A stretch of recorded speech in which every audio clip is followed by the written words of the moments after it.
అందరికీ నమస్తే అండి. ఆంధ్రప్రదేశ్ ఎంపీలు అందరు ప్రొఫైల్స్ చూసినా వాళ్ళ మాట తీరు, వాళ్ళ వ్యక్తిత్వం, వాళ్ళ వ్యవహార శైలి, వాళ్ళు పార్లమెంట్కి హాజరవుతున్న తీరు, వాళ్ళ సమావేశాలు పాల్గొనే తీరు, ఇవన్నీ మనం అబ్జర్వ్ చేస్తే విజయనగరం ఎంపీ కలిశెట్టి అప్పలనాయుడు గారు చాలా భిన్నమైన శైలి. బహుశా ఒక గ్రౌండ్ లెవెల్ నుంచి, ఒక కార్యకర్త స్థాయి నుంచి నాయకుడిగా ఎదిగి ఉన్నత స్థాయి పార్లమెంటు వరకు వెళ్తే ఫలితం ఎలా ఉంటుంది అనేది ఆయన కళ్ళారా చూపిస్తున్నాడు. చాలా లో ప్రొఫైల్లో, చాలా పొలైట్గా, చాలా జాగ్రత్తగా అందరినీ కలుపుకొని వెళ్తూ, రాష్ట్రంలో ఎక్కడ ఏ కార్యక్రమం జరుగుతున్నా ఇన్వాల్వ్ అవుతూ, తన నియోజకవర్గంలో తన జిల్లాలో ఏ కార్యక్రమం జరుగుతున్నా తనదిగా భావిస్తూ, ఎక్కడ ఈగోకు వెళ్లకుండా, ఎవరితో విభేదాలు లేకుండా చాలా చాకచక్యంగా వెళ్తున్నాడు ఆయన. లౌక్యం ఉండాల్సిన చోట లౌక్యం ఉంటుంది, చాలా జాగ్రత్తగా డీల్ చేసుకుంటున్నాడు.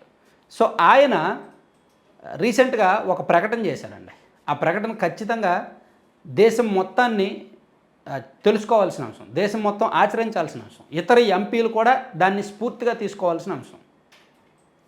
ఆడబిడ్డ పుడితే, ఇద్దరు ఆడపిల్లలు ఉంటే, మూడో ఆడపిల్ల పుడితే ఆయన సొంతంగా 50,000 రూపాయలు ఇస్తాను అని చెప్పాడు. ప్లస్ తన ఎంపీ పదవితో సంబంధం లేకుండా, తను ఎంపీగా లేకపోయినప్పటికీ నేను ఇస్తాను అని ఆయన చెప్పాడు. 50,000 రూపాయలు. మూడో ఆడపిల్ల పుట్టిన ప్రతి ఒక్కరికి తనే నేరుగా వెళ్ళి 50,000 రూపాయలు సాయం చేస్తారు. అలాగే మూడో కాన్పులో మగపిల్లాడు పుడితే ఒక దూడని ఇస్తాను ఆ కుటుంబానికి అని చెప్పాడు. ఇది చాలా మంచి హామీ తెలుసా. సో ఇప్పుడు నేషనల్ మీడియా మొత్తం దీని మీద ఫోకస్ పెట్టింది. నేనే కాస్త లేట్గా వీడియో చేశాను. నేను ఇతర అంశాల వల్ల బిజీగా ఉండి ఈ సబ్జెక్ట్ మీద దృష్టి పెట్టలేకపోయాను, కానీ లేట్గా వీడియో చేశాను. కానీ చాలా మంచి విషయం ఇది. దేశం మొత్తం ఇప్పుడు ఈ ఎంపీ గారు ఇచ్చిన ప్రకటనని ఆదర్శంగా తీసుకుంటే, ముఖ్యంగా మన సౌత్లో జనాభా తగ్గుతుంది, సంతానోత్పత్తి తగ్గుతుంది. సో దాన్ని పెంచాలి అని అటువైపు తమిళనాడు సీఎం స్టాలిన్ గారు చెప్తున్నారు, మన ఆంధ్రప్రదేశ్ సీఎం చంద్రబాబు నాయుడు గారు చెప్తున్నారు, అందరూ చెప్తున్నారు. సో అలా పెంచాలంటే వీళ్ళిచ్చే సాయం ఏంటి? ప్రభుత్వ పథకాలతో సరిపోతాయా?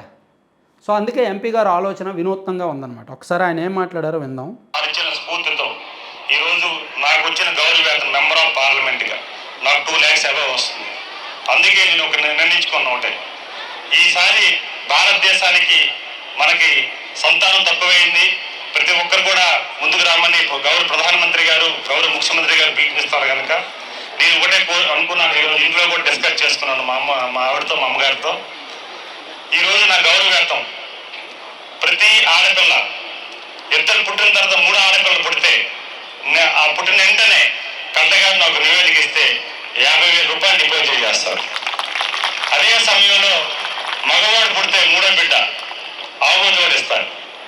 అలాగే ఎందుకంటే ఖచ్చితంగా పిల్లలు సంరక్షణ, గోమాత, మహిళని ఎట్లాగైతే మనం గౌరవించుకుంటామో గోమాతను కూడా గౌరవించుకోవాలి. ఆ గోమాత సంరక్షణలో బిడ్డ పెరగాలని నిర్ణయం తీసుకున్నాను.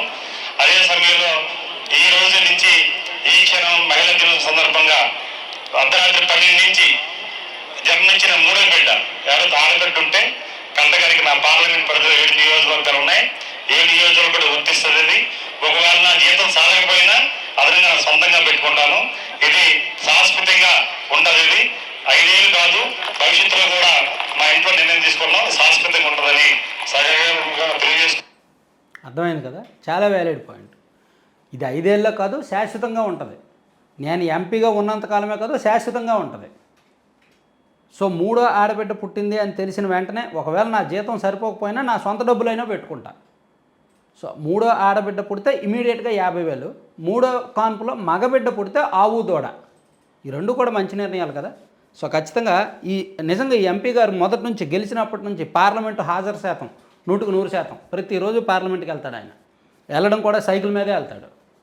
అంటే చాలా చాలా జాగ్రత్తగా, చాలా లౌక్యంగా, ఇటువైపు పార్టీని కానీ, అటువైపు కార్యకర్తలు కానీ, అటువైపు సాధారణ ప్రజలను కానీ, అటువైపు అధికారులను కానీ సమన్వయం చేసుకుంటూ కొన్ని అంటే విభిన్నంగా ప్రయత్నం చేస్తున్నాడు. ఆయన రాజకీయాల్లో ఏదో చేయాలని విభిన్నంగా ప్రయత్నం చేస్తున్నాడు. అయితే ఎన్ని చేసినా ఒక ఎంపీగా ఆయన నియోజకవర్గం ఏంటి, ఆయన పార్లమెంట్ ఏంటి, అక్కడ ఉన్న సమస్యలు ఏంటి, దాన్ని ఆయన ఎంతవరకు సాల్వ్ చేయగలిగాడు, ఇవి కూడా చూస్తారు. సరే, అవన్నీ next out of the subject అనమాట. సో ఆయన వ్యక్తిగత వ్యవహార శైలి కావచ్చు, ఆయన రాజకీయాలకు అతీతంగా తీసుకున్న ఈ నిర్ణయం కావచ్చు, ఖచ్చితంగా అప్రిషియేట్ చేయాల్సిన అంశం. ఇప్పుడు నిన్నటి నుంచి కూడా నేషనల్ మీడియా అన్నింటిలో ఈ వార్త వచ్చింది. దీంతో చాలామంది ఎంపీలు ఆయనకు ఫోన్ చేసి అప్రిషియేట్ చేస్తున్నారు. మంచి నిర్ణయం తీసుకున్నారు, మేము కూడా అలా చేస్తాము అని. అంటే దేశంలో ఉన్న మిగిలిన 542 మంది ఎంపీలకు ఈయన తీసుకున్న ఒక నిర్ణయం, ఈయన ఇచ్చిన ఒక ప్రకటన ఖచ్చితంగా స్ఫూర్తి నింపింది, మార్గదర్శకంగా నిలిచింది అనడంలో ఆశ్చర్యం లేదు.